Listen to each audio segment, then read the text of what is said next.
Aquí tenemos unas integrales patológicas. La primera es este seno de pi partido por x entre 0 y 1. Entonces, ¿qué problema tiene esta integral? Que tengo un 1 partido por x en el denominador. ¿Vale? Cuando x se va a 0, el argumento del seno se va a infinito. Todo el argumento del seno se va a infinito cuando x tiende a 0. Eso quiere decir que el ángulo vale 2pi, y luego 4pi, y 6pi, y 8pi, y 12pi. Se va metiendo aquí y da infinitas oscilaciones en llegando hacia el origen. Entonces, ahora lo integramos. Es decir, vamos a sumar las áreas violetas y las áreas azules. Las azules van a sumar la integral de manera negativa y las violetas de manera positiva. Y la pregunta es si la suma converge. Y no es obvio. ¿Vale? Hay un montón de contribuciones positivas y negativas a lo loco. Las áreas van siendo más pequeñas, habrá que ver.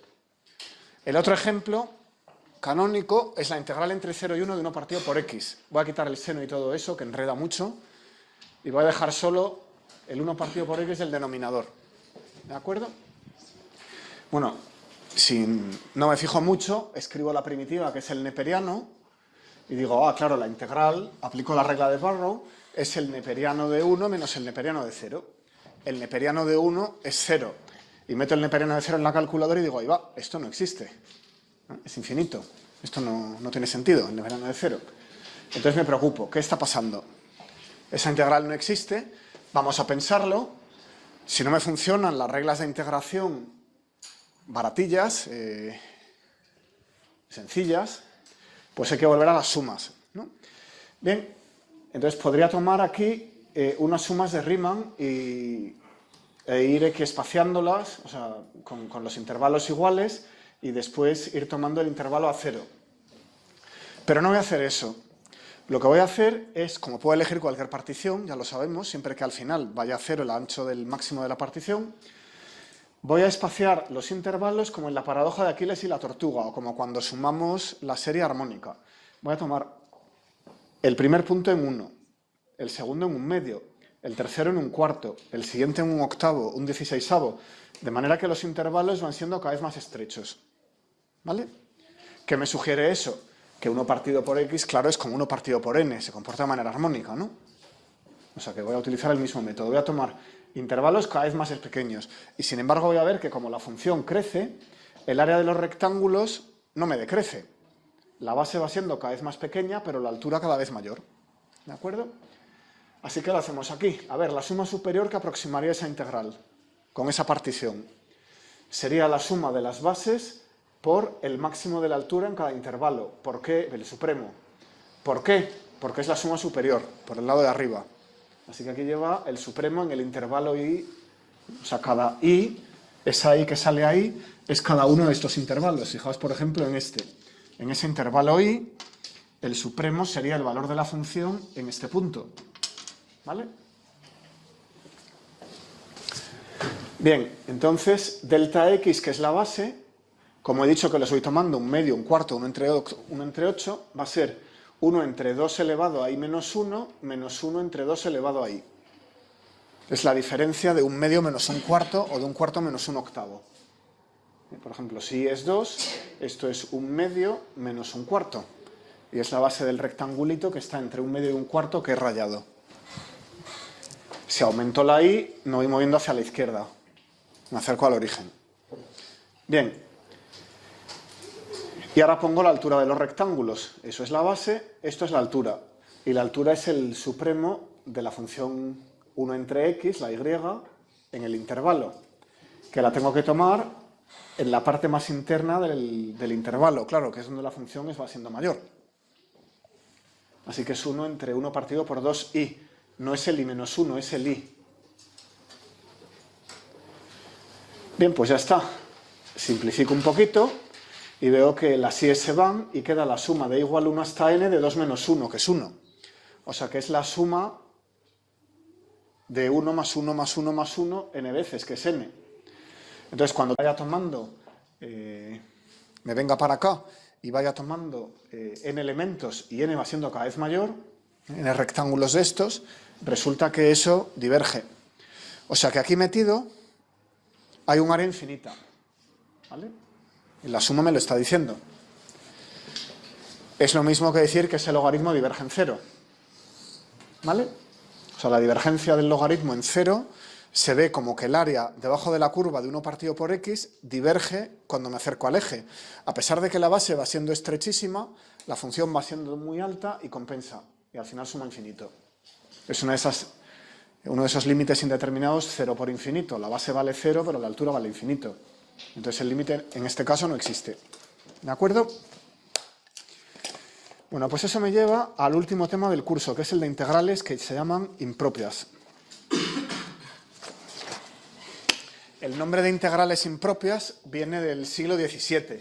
Es un nombre muy antiguo que, bueno, nos ha quedado ahí como cultura matemática general.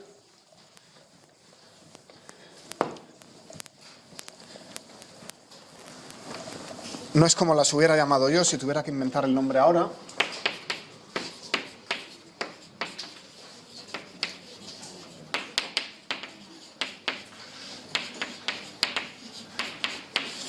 Y ya para rizar el rizo, se suelen clasificar en integrales impropias de primera especie, de segunda especie y de tercera especie. Yo esa notación no la voy a usar. Voy a llamar a las integrales impropias en infinito, integrales impropias en un punto finito o integrales doblemente impropias. ¿Vale? Ahora lo vamos a ir viendo todo. Bueno, entre hoy y la siguiente clase, claro.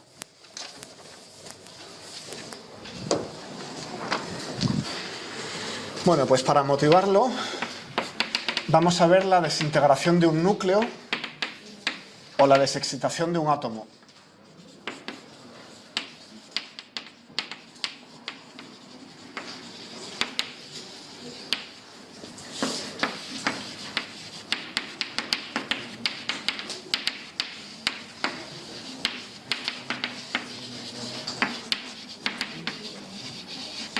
Si los átomos están en un campo de radiación o en contacto con otros átomos, esta ley no se les aplica.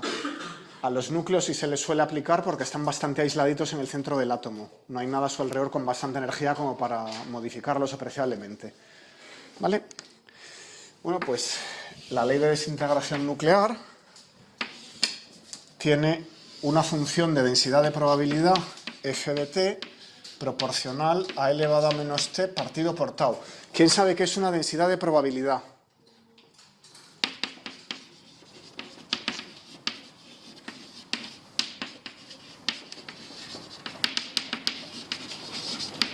¿Quién me dice qué es eso? Dime. O sea, la densidad de probabilidad es lo que varía la probabilidad de que pase algo a lo largo del tiempo, en este caso. Es decir, que cuanto más pase el tiempo, menos probable es que se desintegre. Bien intuitivamente. Yo lo diría de la siguiente manera. Si tengo un tiempo t1 y un tiempo t2,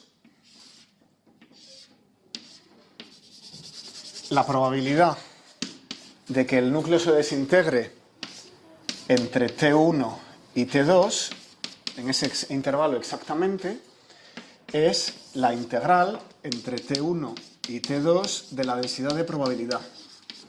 A ver qué es ese jeroglífico. Imaginaos un dado. En un dado tenemos una probabilidad discreta. Hay una probabilidad de que salga 1, de que salga 2, de que salga 4, de que salga 6. En una densidad tenemos una distribución continua. Entonces, ¿cómo obtengo el número, la probabilidad de algo finito? Pues se hace integrando, ¿vale?, trozos de la distribución. O sea, la función en un punto es la derivada de la probabilidad respecto al tiempo, que es lo que me estabas diciendo. Pero si lo que quiero es una probabilidad que yo entienda como 0,3 o 0,2, una fracción de 1, lo que tengo que hacer es integrar entre T1 y T2. Y claro, esto es lo mismo que hacemos con la masa y la densidad de masa. De ahí la palabra, ¿vale? Si yo quiero calcular la masa de algo, lo que hago es integrar sobre el volumen la densidad. Pues con la probabilidad lo mismo. Si quiero una probabilidad, integro la densidad de probabilidad. ¿De acuerdo?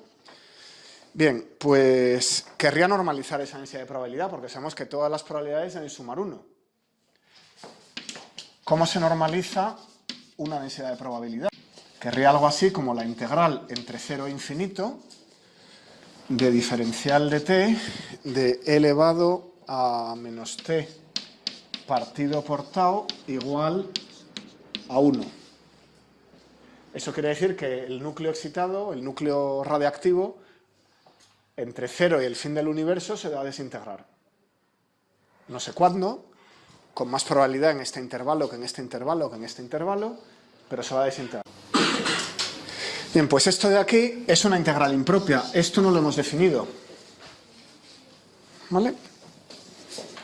Voy a operar como si fuera otra integral cualquiera, haciendo un poco el sueco. Entonces tengo la integral entre 0 e infinito de elevado a menos t partido por tau, diferencial de t. Saco la tau fuera, es tau integral entre 0 e infinito elevado a menos t', diferencial de t'. El cambio de variable aquí es t partido por tau igual a t', como estamos empezando, o sea, con el cambio de variable, pero es obvio. Tau, la letra griega tau, sí, gracias. Es lo mismo que t, pero necesito otro símbolo, así que vamos a usar la griega. Total, ¿qué me queda por allí? La integral de la exponencial es elevado a menos t' con un menos y está evaluado entre 0 e infinito. Bien, este está evaluado, que es lo que significa esta raya. Cuando tenemos un infinito tendremos que definirlo bien. Sigo a ciegas, como si infinito fuera un número, ¿vale? Y digo, pues esto es tau por elevado a menos infinito, que tiende a 0, eso es, digo, es 0, lo que quiero decir es que el límite de elevado a menos t' cuando t' tiende a infinito es 0, y luego menos 1 de este 0, y queda, pues, un tau. Ahí va, es distinto de 1. Esa probabilidad no está bien normalizada. La suma de todas las probabilidades tiene que ser 1, ¿verdad? Un momento, dejadme hacer algún arreglo. Aquí voy a dividir, ¿cuánto me ha salido? Tau. Aquí voy a dividir por tau. Vamos a hacer trampa. Aquí voy a dividir por tau.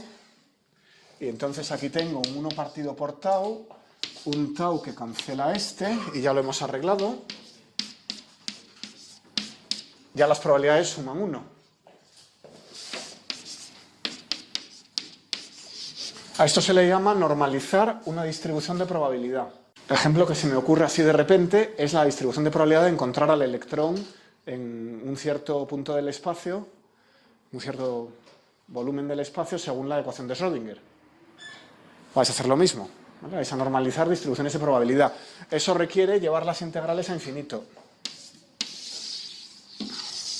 ¿Vale? Eso es la densidad de probabilidad de una desintegración nuclear y está normalizada a 1. Pero claro, me ha requerido dar ese salto de fe de que puedo calcular la integral a infinito. Bueno, con eso ya puedo, una vez tengo normalizada la probabilidad, ya puedo sacar esto que tenía por aquí a medio hacer, que era la probabilidad entre T1 y T2. Esto va a ser la integral entre T1 y T2 de esa función, elevado a menos T partido por tau dividido por tau. Ahora ya sé que si esto fuera 0 infinito daría 1. Y si está entre tau1 y tau2, entre T1 y T2 ya no es 1, es una fracción de 1, la calculáis en un momento, que es la exponencial de menos T1 entre tau menos la exponencial de menos T2 entre tau. Un número finito y menor que 1. ¿Vale? Bueno, pues lo que quiero es definir bien esto de integrar a infinito, que vamos a tener que usar constantemente en lo que os queda de carrera, desde luego, y posiblemente en lo que os queda de vida. Así que habrá que discutirlo un poco, ¿vale? Vamos a por ello. Esta integral no es patológica, como veis es una integral perfectamente bien definida, suave, todo converge aparentemente, o sea que es un ejemplo distinto de los anteriores. Eso es una integral impropia que existe. Y antes vimos una que no sabemos, habrá que ver, y una que estamos seguros que no existe. ¿Alguien perdido? Pues definición. Decimos que existe la integral impropia y a veces en lugar de decir que existe, decimos que converge. Decimos que converge la integral impropia en infinito. Es lo que en los libros a veces os vais a encontrar como integral impropia de primera especie. Y le vamos a dar este nombre, integral de a infinito f de x diferencial de x, que es lo que acabamos de usar intuitivamente, cuando existe el límite cuando b tiende a infinito de la integral entre a y b de f de x diferencial de x. Y eso es aquella y. Aquí hay dos límites. Eso es el límite de un límite. Cosa de la que, si tengo tiempo, hablaré otro día. ¿Os han contado la conmutación de los límites y ese tipo de cosas? No, vale. No sé si me va a dar tiempo. Pero en cualquier caso, aquí tenemos una función integrada entre a y b. Eso es el límite de una suma de Riemann, ¿vale? Y después tomamos el límite del intervalo, el límite superior del intervalo, y nos lo llevamos a infinito. Eso es un segundo límite. O sea que aquí hay dos límites. El primer límite para la integral, el segundo límite para el intervalo. Bueno, pues ese límite existe, lo llamamos y lo escribimos así, como la integral entre a infinito de f de x diferencial de x. Eso quiere decir esto, exactamente. ¿De acuerdo? Bien, en caso de no existir tal límite, pues decimos que la integral impropia diverge. O no existe la integral impropia. Venga, vamos a ver algún ejemplo. Integral entre 0 e infinito, diferencial de x, 1 más x cuadrado. ¿Eso qué es? Tengo que aplicar esta definición, ¿vale? Entonces esto es el límite cuando b tiende a infinito de la integral entre 0 y b, diferencial de x entre 1 más x cuadrado. ¿Qué vale la integral de 1 más x cuadrado, la primitiva? De 1 entre 1 más x cuadrado. Correcto. Así que esto es el límite cuando b tiende a infinito de el arcotangente de b menos el arcotangente de 0. ¿Ese límite existe? Ya hemos hecho la integral, ahora nos preguntamos sobre el límite. ¿Vale? ¿Existe? ¿Qué vale el arcotangente cuando el argumento va a infinito? Si la tangente va a infinito, ¿qué vale el ángulo? Pi medios. Y en 0, 0, ¿no? Existe. Luego la integral impropia converge o existe. ¿Vale? Bueno, vamos a ver esta otra. Integral entre 0 e infinito, diferencial de x entre 1 más x. Uy, eso huele a logaritmo, ¿verdad? Mala pinta. Vamos a ver. Esto es el límite, aplicando aquella definición cuando b tiende a infinito, de la integral entre 0 y b, diferencial de x entre 1 más x. Eso es el límite cuando b tiende a infinito. La primitiva es el neperiano, ¿verdad? Del neperiano de 1 más b entre 1, y eso diverge. Esta no existe. La integral impropia no existe. Fijaos que la integral entre 0 y b no da problemas. La integral está perfectamente definida. Es el segundo límite el que casca la cosa. Debido a este límite no podemos escribir una integral impropia, no podemos escribir una integral a infinito. ¿Vale? La integral impropia en infinito no existe en este caso.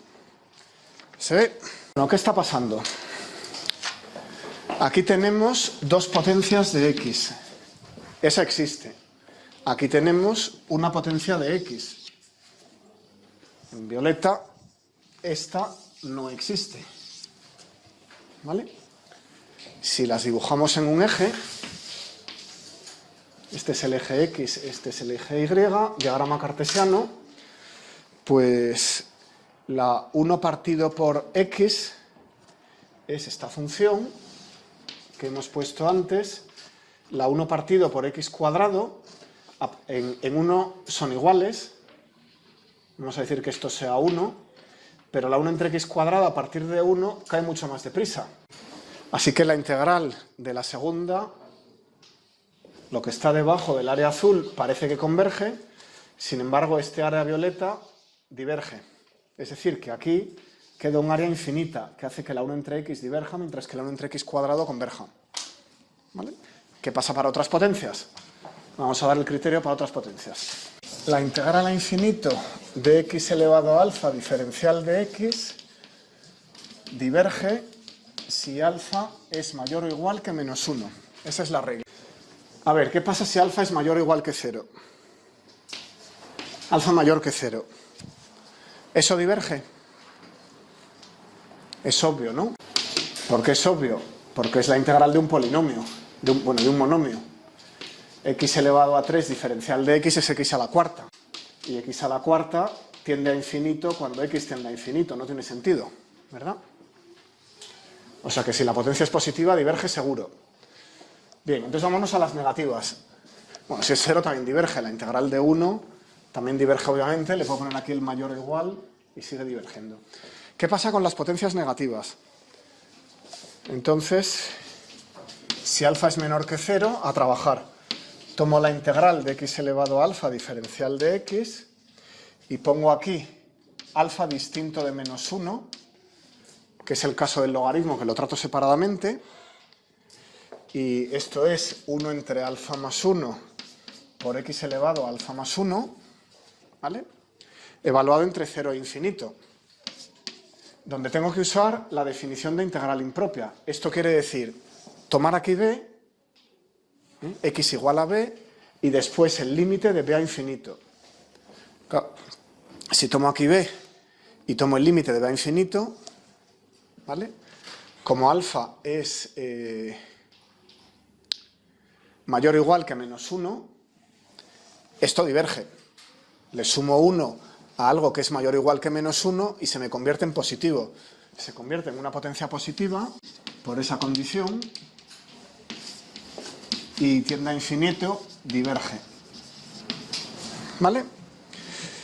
Bien, queda separadamente el caso alfa igual a menos 1, que es el logaritmo que lo acabamos de ver, ¿no? Si alfa igual a menos 1, queda el logaritmo y también diverge, como hemos arguido hace 5 minutos.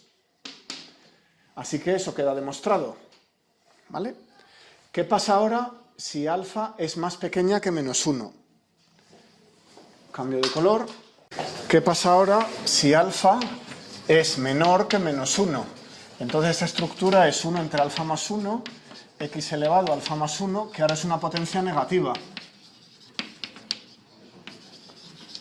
Tiene un exponente negativo. Potencia de exponente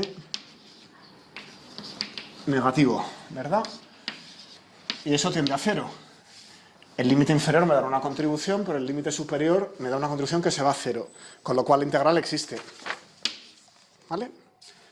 O sea que esto es un sí y solo sí. Si alfa es menor que menos 1, converge. ¿Se ve? Bueno, última observación. ¿Qué pasaría si hubiéramos tomado, en vez de más infinito, menos infinito?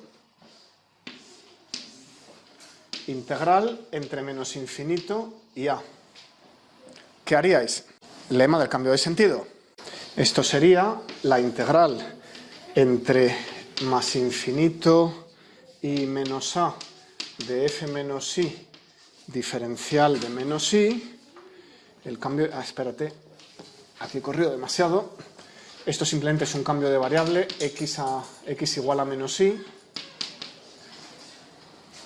Y aquí viene el lema del cambio de sentido, que me devuelve la integral entre menos a e infinito de f menos y diferencial de y.